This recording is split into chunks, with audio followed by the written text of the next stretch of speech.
Have you guys seen the drama currently happening around Vosh right now? Have you all seen that? The one where that clip came out, Vosh saying all black women in America look like this or act or sound like this. Have you guys seen that drama?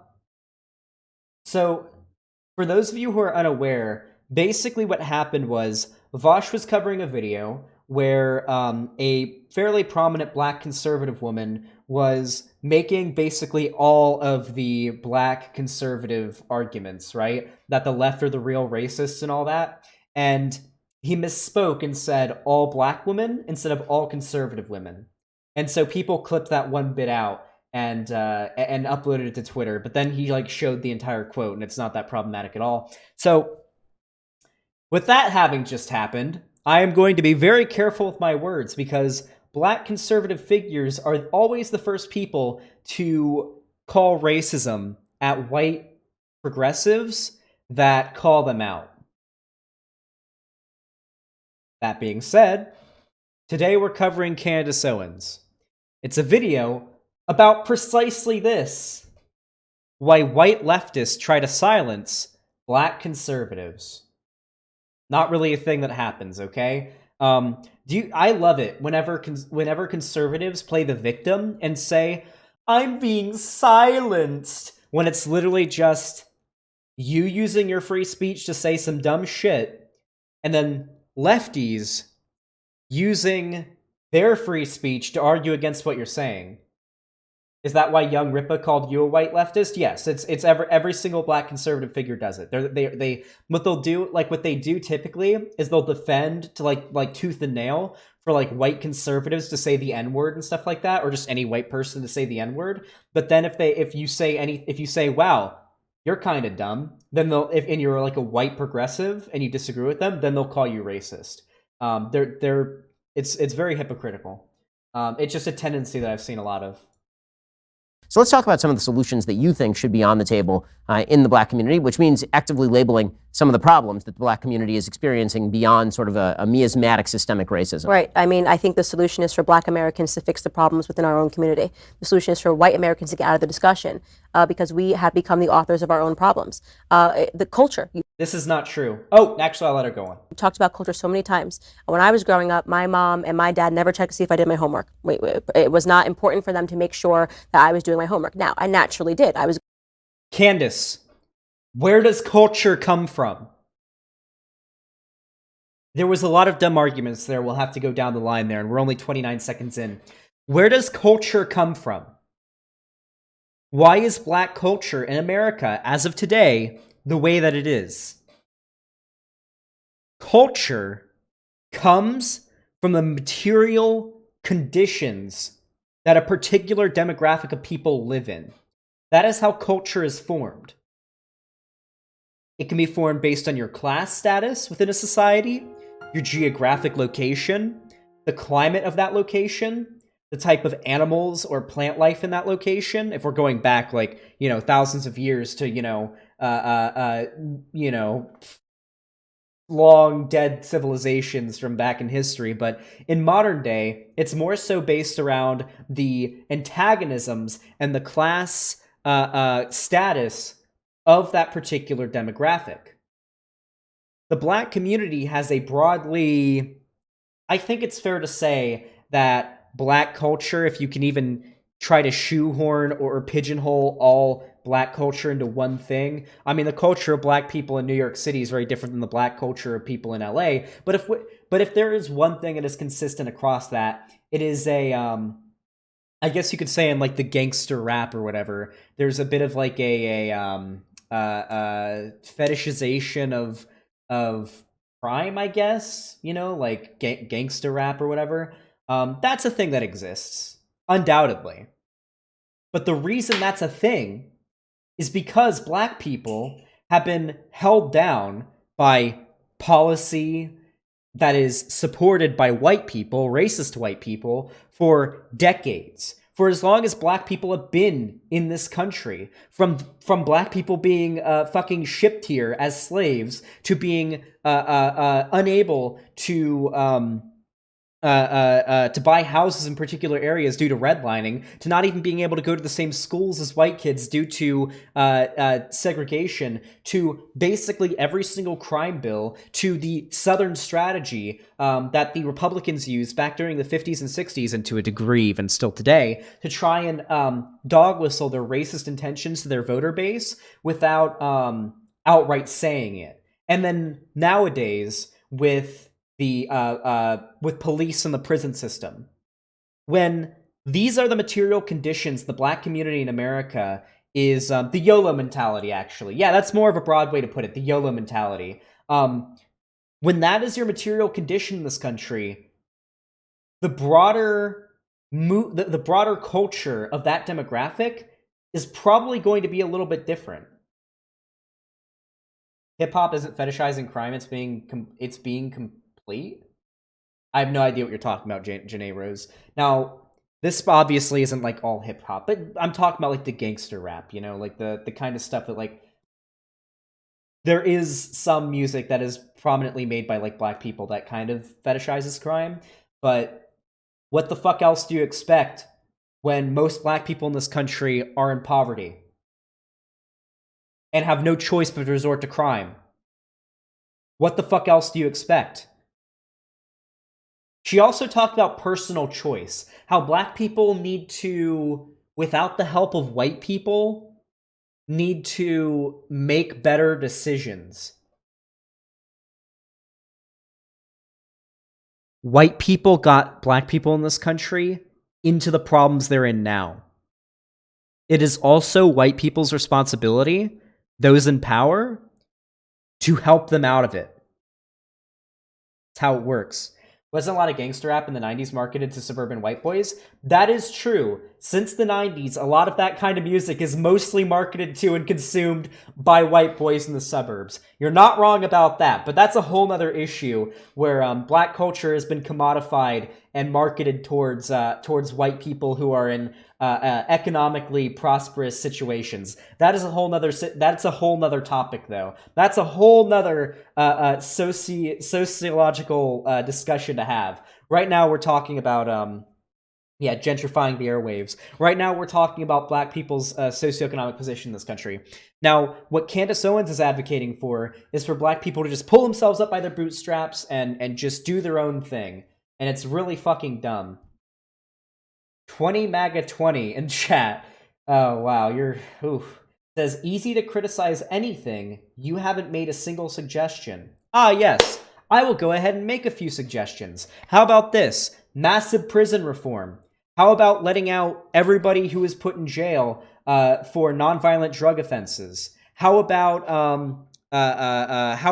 instead of having the funding of schools being based on local property taxes, how about instead having that money or the funding for schools being decided based on how many students go there and what the school actually needs? That could be pretty good. How about engaging in an aggressive campaign of removing all lead from low-income housing? How about that? You do realize a significant amount of low-income housing has a shit ton of lead paint in it. Whether it's been painted over or just left there, it's still just as bad. There has been a fucking a massive body of work that has substantiated this. That I think it's a ridiculously low amount of lead. Hold on, I can actually bring up some studies on this right now because it's really, really interested. Lead correlation with crime. Here we go. The lead crime hypothesis is the proposed link between elevated blood lead levels in children and increased rates of crime, delinquency, and recidivism later in life. Recidivism, by the way, is like going to prison and then going back to prison afterwards, like double committing crime twice. Lead is widely understood to be highly toxic in multiple organs of the body, particularly the brain. Individuals exposed to lead at young ages are more vulnerable to learning disabilities, decreased IQ, attention deficit hyperactivity disorder, and problems with impulse control, all of which may be negatively impacting decision-making and leading to the commission of more crimes as these children reach adulthood, especially violent crimes. No safe level of lead in the human bloodstream exists, given that any amount can contribute to deleterious health issues. No amount of lead whatsoever is safe to be consumed. There's just no amount of lead. Yeah, just go ahead and ban 20 mega 20. There is no quantity of lead that is safe for people to consume, and most low-income houses, particularly like in larger cities, has some amount of lead in it, whether it be in the water, in the paint. There can be lead chips and lead residue within the sand and the dirt outside. So if your kids go outside and they're like playing around in the yard, they can get lead. They can ingest some kind of lead. They could eat paint chips from the walls. Kids eat random shit and put stuff in their mouths. There has been a shit ton of studies that have shown like a correlation between like lead, where how homes have a higher likelihood of lead being in them, and the crime in those areas. Not only that, but it has also been demonstrated that when lead has been thoroughly removed from those areas, crime drops. So not only did that study directly state that lead makes you more likely to commit violent crime, it also impedes your decision-making process. So Candace Owens is asking a community that the majority of said community lives in poverty and thus is more likely to live in lead-contaminated housing, and thus is more likely to have chemically induced worse decision-making to just make better decisions, forehead. That's what she's doing right now. These are systemic issues that just telling black people to make better decisions don't fix. Good at school, so I liked it, but it wasn't necessary because our culture is a bit different. Now, when I went to my best friend's house, who happened to be Japanese, her father terrified me. When we got after school, he's like, Kathy, her name is Kathy, you sit down at this table right now, you do your homework. I mean, he was like astonished that she even brought somebody home because homework was so important.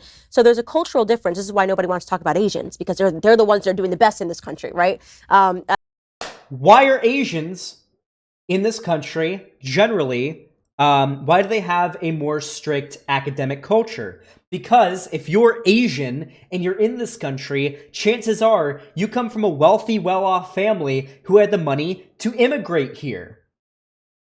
That's why. Black people are here for different reasons than Asian people are here, generally. That's also why if you have an immigrant from, you can have like an African immigrant who is probably also going to have a better socioeconomic situation because they're probably wealthy and educated enough that they were able to immigrate here in the first place. That's why. It's not because Asian people just happen to have a different culture. It's because the reason they're here is because they had the money and the education to do so, and they probably had better job opportunities, while black people, for the most part, were brought here, hundreds of years ago as slaves, and then for the last few centuries and up to now have been inundated with a deluge of different forms of oppression, everything from slavery, redlining, segregation, Southern strategy, and now the modern day justice system. And they're doing the best financially. Asian Americans are doing the best in this country. Nobody talks about them. It's because their culture is different. They value different things. Black values have to shift. You want to talk about single. What are black values? What are black? Can anyone tell me what black values are? Does she think black values are like, I don't know, something stereotypically racist that I'm not going to say so you guys can't clip me out of context? Single motherhood rate, why there's no fathers in the homes. Well, it doesn't it's not good for us when you have a culture and music which glorifies baby mama, right? Baby mama, this amazing thing. We have to get serious about education. She sounds so fucking boomer when she says that. Now, there is a very small amount of the truth to the idea that some parts of modern day black culture, which by the way is heavily marketed to and consumed by white suburban kids, does glorify some probably negative things, but the reason why that's a thing is because of their socioeconomic position. Do you think if black people were in the exact same socioeconomic position as white people in this country, that their culture would be the same?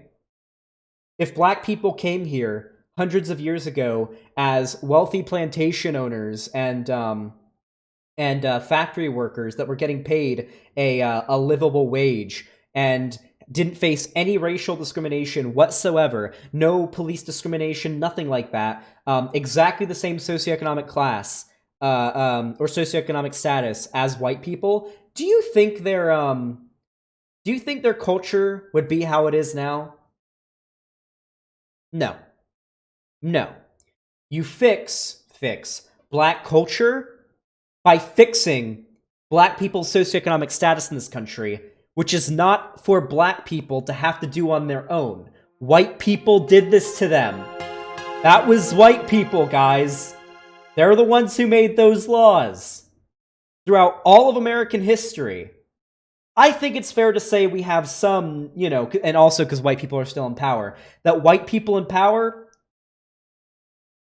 have a fair amount of responsibility to try to fix those issues, especially considering they're the ones still in power and have the ability to actually do it. We need to stop criminalizing black Americans who want to get ahead. For example, I was bullied in middle school by other black people because I spoke proper English. Literally, that was my crime. I spoke proper English, so they would say, "You're..."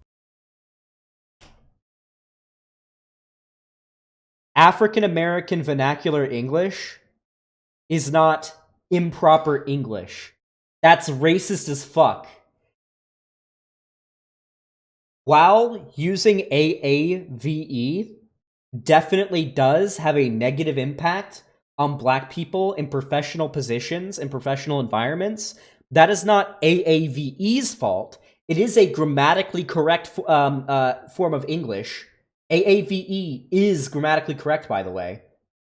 While AAVE does have a negative impact on black people who use it within professional environments, that's not because it's a dialect. Yeah, that's not because it's inherently bad. It's because those professional environments have racist stigmas against black people and the way that black people typically speak. That's not an issue with AAVE or the people who use it.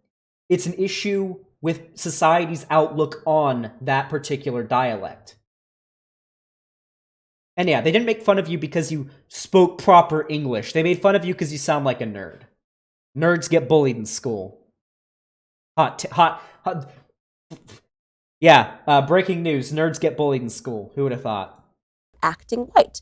When you start to assign attributes that are considered whiteness, speaking proper English, caring about your schoolwork, these are things that the Black America makes fun of Black Americans for, because they say, well, that means that you're not Black unless you're speaking in colloquialisms, unless you're listening to dirty rap. If you're not listening to Cardi B, you don't know her music.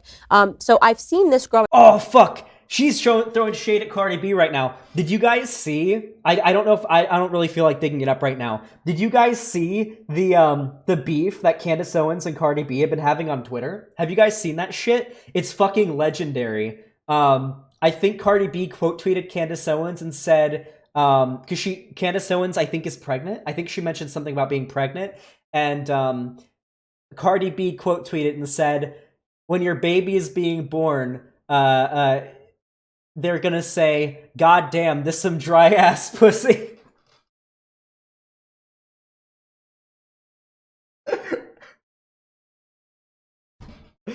Based Cardi B. Growing up, this has happened to me. We have a culture problem in Black America. I think the best way to fix it is for everybody to stop debating about it, so everyone stop the hand holding, and let Black Americans get to work. This is a nothing statement. You fix Black culture by fixing their socioeconomic status. You can't just be like, oh yeah, Black people just have to spontaneously change their culture and then everything will be okay. This is so devoid of any understanding of how sociology works. I never even went to college. I never even took a sociology class, and I know this. This is so simple to understand. You can literally do independent research on your own to learn about these issues, and you'll understand that these problems are systemic. They are caused by systemic injustices that have to be fixed. You don't fix the root of the problem by fixing the solutions or acknowledging the symptoms. You don't fix the root of the problem by acknowledging the symptoms of it. You fix the symptoms of the problem by acknowledging the root of the problem. Systemic racism. It is amazing how many white Americans seem to want to take control of this particular debate. The entire anti-racist contingent led by Robin DiAngelo and her white fragility crew, they've attempted to regain control of racial issues in America, essentially by suggesting that black Americans cannot be expected to fix the system, that white Americans are the only ones who can fix the system. Not on their own. And when people say that, what they mean is white people are in a position of power in this country. Most people in government are white. Those are the people that have to fix those issues. They're the ones in power. They're the ones that get to change the policy. It is up to black and white Americans to vote in people who will change that policy and to use their First Amendment to pressure those people in power to change that policy. But that's what those people are saying. Ben is racist and anti-Semitic. He's not Jewish. Lomeda, he is both of those things, but he is Jewish. He is definitely Jewish. He is a white supremacist. I don't know if he's a Nazi, but he is anti-Semitic because as Zionism is anti-Semitic. However, he is Jewish. Okay, let's not play that game. Okay, that's a little fucking weird. That's a little yikes. All right, but yes, Zionism is anti-Semitic. It's true. Since white Americans created the broken system in the first place, this call has been taken up by a wide variety of political figures who call for things like slavery reparations from the American government. It was taken up by the National African American Museum of History and Culture, who literally suggested in full-on white supremacist fashion that things like punctuality and delayed gratification were white attributes. So what do you say to white?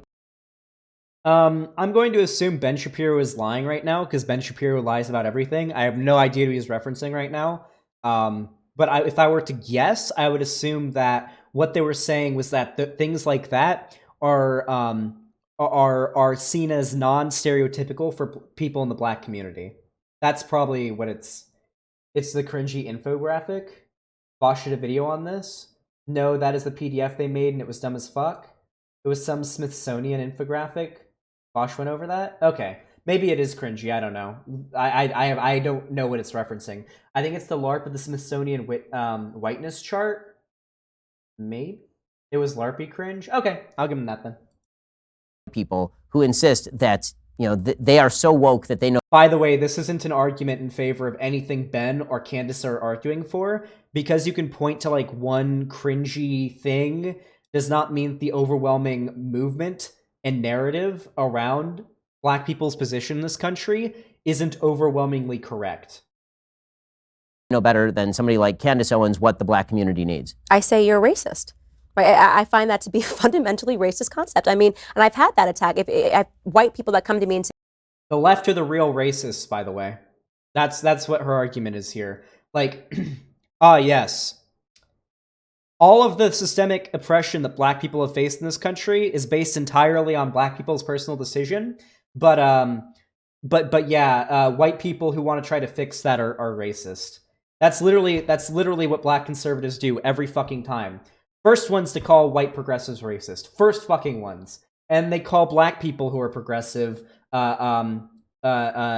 call them like hoodlums and animals, right? Have you seen that before? It's always a dog whistle. Conservatives use this dog whistle a lot. They like to say that black protesters who are engaging in violent rhetoric are animals. That's what they'll say. Big time dog whistle. More of a foghorn, but broadly dog whistle, because we know what they're saying, and they know what they're saying. Hey, Lonnie, if you're still watching, could you bring me another? Oh, thugs. Thugs is a common one too. thugs and animals are like the big ones. Hey, Lonnie, if you're watching right now, can you bring me another bottle of water? I'm fucking thirsty. Say, you don't understand. You don't understand. I don't understand what it's like to be black in America. I've done it my entire life. I've never taken one day off on being black. Never. Not Brother, oh God. So, I get the sentiment behind. That's a really nice pause screen right there. Hold on. I understand. Oof, okay, I had to word this carefully. It is kind of racist to say she doesn't know what it's like to be black in America. That is a little bit racist. However, what I'm going to assume is that the sentiment of that statement is to say that she doesn't know what it's like to live how the majority of black people in America live. She's very affluent and she's very wealthy. She has been very, very lucky to be in the socioeconomic position that she is in this country. Is she still the subject of racism? Absolutely. It doesn't matter how wealthy you are. If you're black, no matter how rich you are still going to be subject to racism. However, you are immune to just one method. Thank you. You are still fairly immune to one method of which white people or white oppressors in this country use against black people, which is class. It is forcing them into a worse class situation. So while she may be immune to that, and I'm pretty sure that's what it's getting at, she is still the subject of racism. Candace Owens is bourgeoisie. She's probably petite bourgeoisie. I don't think she owns any businesses. If she does, then I guess she's, full on bourgeoisie. But just being wealthy, like for example, if I get to the point where I'm making as much money as Destiny or Hassan or Vosh or something, which I am not, by the way, but if I end up being wealthy someday from streaming, that doesn't make me bourgeoisie because I don't own a business. I don't have workers. It would make me petite bourgeoisie. So I am wealthy, but I don't own the means of production. So that's the distinction there, by the way. For all my liberals in chat that don't know. The sentiment behind the argument is valid, but it is a tiny bit racist to say she doesn't understand what it is to be black in this country. But no. What those people are referencing is that she does not know how it feels to be in the class situation that black people in this country are generally in. What am I wrong about? One, explain to me how I'm wrong. Don't just say I'm wrong. How am I wrong? No, petite bourgeoisie is like mom and pop shops. Yes, it can be. However, petite bourgeoisie is also when you are wealthy but don't own any large businesses, any large firm that has tons of workers or means of production. That's what petite bourgeoisie is. Or can be. Oh, God. Chat, chill the fuck out. Let's continue. Even an hour off. I've done it my entire life. And yet they feel they have the authority. That white guilt has given them the authority to help me understand what it's like to be black, which is basically saying that unless I view myself as less than them, I can't be black. Imagine that. I'm saying to them, I view myself as your equal. And that bothers them. That really bothers them. This idea that black white progressives get mad when she says she sees herself as their equal. Nobody gets mad. The only thing that they would get mad about, I would assume, because I assume this is what the position she's strawmanning. Come on, camera, you got this. I assume this is the position she's strawmanning, is when she says black people broadly are in the exact same position as white people, or would be if they just made better decisions. I'm gonna guess she's probably just strawmanning the progressive position. That's probably what's happening here. Black Americans are suffering because of the color of their skin. I mean, imagine a world where people think Malia and Sasha Obama are suffering. Right? That's what they're suggesting, because of the color of their skin. But Malia and Sasha Obama should be given handouts in life that they're suffering. Oh God, the fucking strawmans. Okay, no. The argument is that despite being affluent black people, they still suffer from racism. They're still subject to racism. Just because they're free of one or two methods through which white oppressors oppress black people such as class, and I guess they're probably a little bit more immune to, like, when it comes to prison, like, you know, police brutality and whatnot. Although I wouldn't be surprised if a cop fucking saw one of Obama's kids walking down the street and fucking decide to harass them or some shit. I like, that's the argument. They are still subject to racism. God, these fucking conservatives piss me off so fucking much. They're so fucking quick to strawman every position the left has. No wonder the right, like right-wing media figures, are so effective in this country, because they're so fucking good at strawmanning progressive ideas. And there are all these horrible things that they're going through because of the color of their skin. No, that's not true.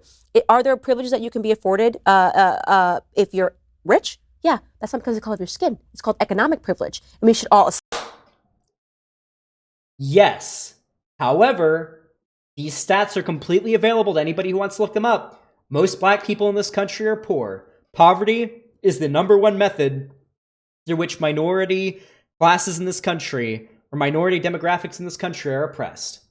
We don't have slavery anymore. Not traditional slavery. I mean, we've got the prison system. You guys know prison is legal slavery, right? In the amendment that got rid of slavery, they said, oh yeah, except for as punishment for committing a crime. The 13th Amendment, yeah. You guys know that, right? That's like written in our Constitution. The 13th Amendment. It says slavery is illegal except for as punishment for committing a crime. So in that sense, slavery isn't a thing anymore. And segregation isn't a thing anymore, institutionally, of course. I mean, the outcome is still basically the same, due to, you know, like housing prices and whatnot. And police brutality is a thing, of course. So when you only have the prison system, and the outcome, like these are the legal ways through which black people are still oppressed. Just because we don't have traditional slavery, traditional segregation written in the books and whatnot anymore, doesn't mean there isn't still oppression happening to black people. Now they just hide it better. Aspire to have economic privilege, right? That's why I like free markets. That's why I like capitalism. We should all aspire to work harder, but it becomes impossible when we have this white guilt. Oh God, I'm gonna kill myself. No, okay, hold on. Capitalism is not a system, and has never been intended to be a system where everybody can make it. It's supposed to be a system where anyone can make it, but not everybody can. That's always been the intention of capitalism. It is the base foundation through which capitalism has to function. There has to be sharks and there has to be minnows. There has to be a 1% and there has to be everybody else living in, like, there has to be poverty and there has to be people living in a shrinking middle class. As the 1%, consumes more wealth, as wealth trickles up towards the wealthy and is siphoned from the working class. That is a fundamental aspect of capitalism. That's the problem. Black people can't just make it under capitalism. Now, if we get rid of a lot of the systemic barriers that keep them from being at the same economic level as white people tend to be in this country, then they'd be doing better. But having socialism would probably help a lot. It wouldn't fix racism, but it would get rid of one aspect through which black people are oppressed in this country, which is by class. But don't do that class reductionist shit where you say, oh yeah, if we have socialism, racism is solved. That's dumb as fuck. Permeating throughout every aspect of American culture. And that is what I absolutely hate it. I want nothing to do with it. We have to start changing it. We have to start changing the conversation. It starts with white Americans getting out of the conversation. So, yes. Telling white people, that's not racist. Telling white people to shut up and get out of the conversation. I feel like this is unironic horseshoe theory. You guys know, like there's like the black separatist types that, hold on, we're gonna make a meme here, okay? Yeah, I know it's Sid Poll.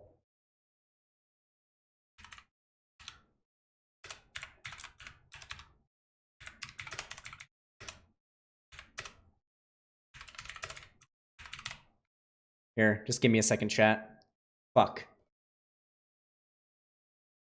Come on. Oh, I hate it. I fucking, hold on.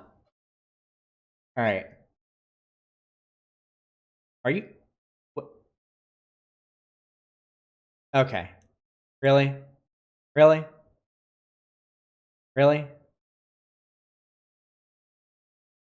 How do I make a, how do I make like a random box? I hate Paint.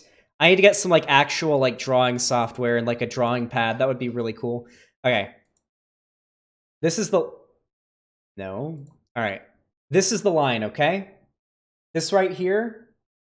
We need a Bob Ross emote. We need me like in a Bob Ross wig, like the afro, for when I do a Paint stream. That's the emote that we need, okay? Here we go. This is the line. And on top of the line, you have white people need to help fight racism, okay? That's what you have here. And then below the line, you have white people need to shut up and leave the conversation. All right? So here's the line, okay? Now, then we have discourse, all right? That's what this is here. Discourse. Now, this is the left, all right? This is the left on the left, and the right on the right. Conservatives are on the right, obviously, in this image. So here is the dichotomy. I fucking hate that tool. Just imagine this is a perfect horseshoe shape, okay?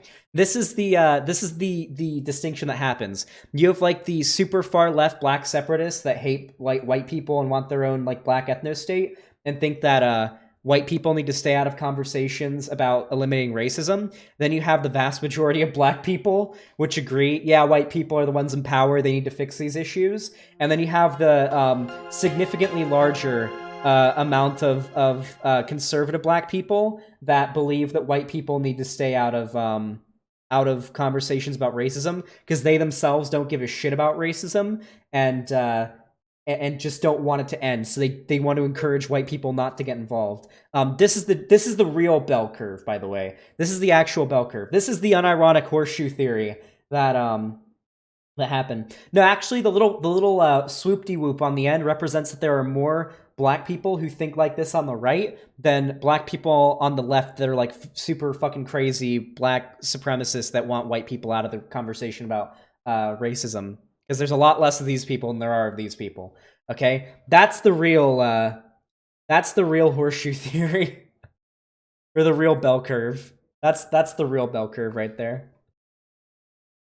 Getting white Americans out of the conversation. What are the discussions of race like within the black community in terms of? Are there gradations and places of origin? So the media have decided, for example, that black ought to be capitalized and the term white ought not be capitalized because the term black refers to people of a common ethnicity and origin, despite the fact that people from Jamaica are not the same as people from Kenya, who are not the same as people. Who gives a shit about this? Who cares about the media saying, or somebody within the media said that black should be capitalized while white shouldn't? Who cares? Nobody who actually cares about the real systemic issues cares about this. This is some liberal dumb shit, okay? Not a liberal, all right? This isn't an argument against actual progressive arguments. This is a very good, effective way of strawmanning people who actually care about systemic issues. What conservative figures will do is laser focus on these like nothing, dumb, usually liberal critiques or liberal arguments that are just aesthetically progressive without being substantially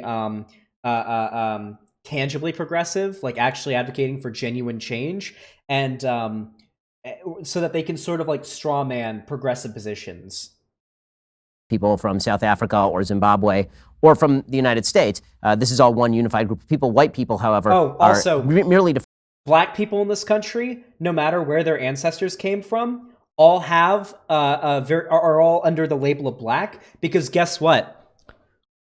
White slavers brought them here, did not get any documentation from where they came from, and most black people in this country can't really trace their genetics back to where they come from or their family tree, because black people don't have that luxury, Ben.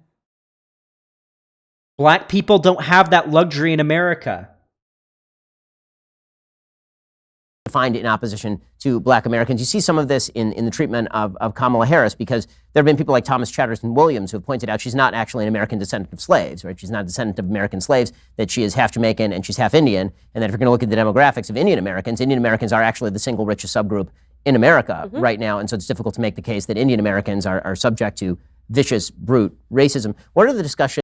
Wait, is he talking about Indian as in from India, or is he talking about Native Americans?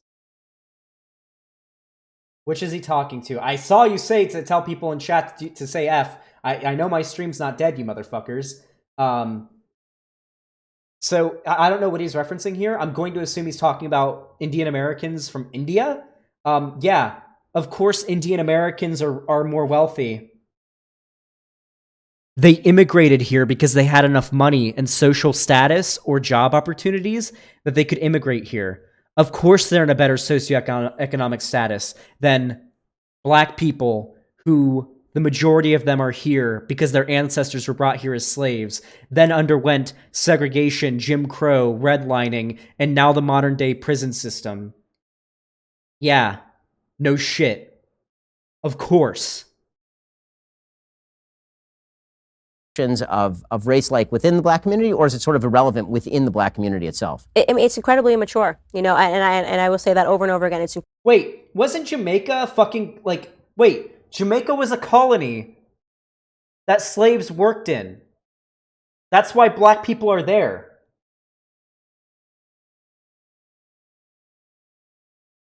Right? I don't know much about that. It was a slave colony. Black people in Jamaica, from my understanding, are typically poor. But if you're a black person from Jamaica who manages to immigrate from the United States, just like if you're a black person who has the money and class and status and job prospects to immigrate from Africa, then, like in the modern day, then you're probably going to be wealthy and well off. Immigrants to this country tend to be more well off because they had the money and status to come here, unless they're illegal immigrants from south of the American-Mexican border, because, then they didn't really pay to get in. But if you're from, another continent, generally, yeah, you're going to be at a better socioeconomic status despite your race because you had the money and status to come here in the first place. Incredibly immature, and because they just have become so comfortable with being a victim because society has allowed it. You've allowed the toddler to throw the tantrum so many times that this is the way that they think is the method. Society has allowed black people to be victims, or they've systemically enforced it for them to be literally victims of racist systems, such as the prison system, Jim Crow, slavery, segregation, redlining, police brutality, poor income housing, a fucking terrible school system, literally dozens of other methods through which black people are oppressed in this country. Method to get what they want. It's easy. Being a victim is remarkably easy, right? That's the easy path in life. Life is hard. Being responsible for yourself, waking up every day, going to work, taking responsibility when you do something wrong, that's the harder path. Saying you're a victim and when you fail, it's because of white people, the white boogeyman, that's very easy. And so amongst black Americans, it's very hostile when a black American like me ordains to think for themselves and says, I don't accept this narrative. It's very hostile. It's angry, but it needs to happen. I did a speech at not Howard University, another one of the HBCUs, and when I tell you I stood up there for 3 hours and just took it. Boo, yelling, I mean, just completely crazy. Yep, I love how conservatives are so open about how people in academic settings despise them. Isn't it funny, how they come up with all sorts of ways to try to rationalize why academics hate right-wingers so much. I wonder why the most academic areas and the most academic fields are typically more left-leaning. I wonder why the smartest people in this country typically have a left-leaning bias. It's almost like because the left is correct about everything. Never happen in an auditorium full of white people because they'll be a tiny bit more respectful than they were being that day. But after the 3 hours of them just brutalizing me, at the end of it, they all kind of came up and said, you know, I want to take a picture with you, and I respect you for standing your ground. Let that happen. Let that dialogue happen amongst Black Americans. Let them actually hear a Black conservative perspective. It's hard to hear a Black conservative perspective when Black conservatives are routinely drowned out by white voices. Ironically. Oh, brother. Black conservatives are constantly signal boosted, or Black conservatives are constantly signal boosted and given a platform and able to make careers off of reaffirming that actually white people haven't done anything to Black people. Black people are just bad because they're Black, I guess. Like, really, when you think about it, the only outcome, if you don't account for socioeconomic status and other forms of oppression towards Black people for why they're in the position they're in, the only conclusion that you can come to from this is it's genetic. That's where this leads. The line of logic that Candace Owens is using is that it's a genetic difference between white people and Black people. That's the only logical conclusion you could come to. Did you guys know how the Christchurch shooter mentioned Candace Owens in his manifesto and said that Candace Owens took a huge part in radicalizing him to the far right and influencing him to eventually commit that terrorist attack, right? And because of that, she got super fucking mad. Do you guys remember that? Hold on. I think it was the Christchurch shooter. Christchurch shooter... Candace Owens. I'll debate Jana Rose in a second. Conservative Candace Owens influenced me above all. New Zealand gunman. Conservative commentator Candace Owens was the biggest influence on the white supremacist who slaughtered 49 worshippers in 2 New Zealand mosques, he claimed in his rambling manifesto. Breton Tarrant name-dropped the Stamford Con-born political activist in his 74-page screed posted online before he opened fire inside the, I can't pronounce that, mosque in Christchurch. Yes, the person that has influenced me above all was Candace Owens, Tarrant wrote, in an answer to the question, is there a particular person that radicalized you the most? Each time she spoke, I was stunned by her insights, and her own views helped push me further and further into the belief of violence over meekness, he continued. Though I will have to disavow some of her beliefs, the extreme actions she calls for me are too much, even for my tastes. Owens responded in a series of tweets. Lol fact, I've never created any content that espouse my views, blah, blah, blah. So basically her trying to cope with it. Now, I'm not gonna lie, it's certainly possible that he was trying to fuck with Candace Owens there. Like, I read his manifesto, and it's fucking chock full of memes and like, things meant to throw off the media and cause a lot of like, turbulence around his actual beliefs. He didn't want to make the far right look bad. He wanted to sort of goat the media and goat a lot of liberal organizations into being confused as to what his actual intentions were. So it's possible he was fucking with her there. However, it is undeniable that it's plausible that she genuinely did influence him to do this, because the only reasonable conclusion of Candace Owens and others like her, like other conservatives like her, their rhetoric, Ben Shapiro, not so much Jordan Peterson, Steven Crowder, all those people, is that race and IQ and other things like that are inseparable, and that Black people are inherently more violent, and there's nothing you can do about it. And if that's the case, then the logical conclusion from that is you ought to do something about it. And Breton Tarrant, the Christchurch shooter, did something about it. So yeah, I think we've seen enough. Candace Owens is a fucking idiot. Everything she says is bullshit, and you shouldn't listen to her.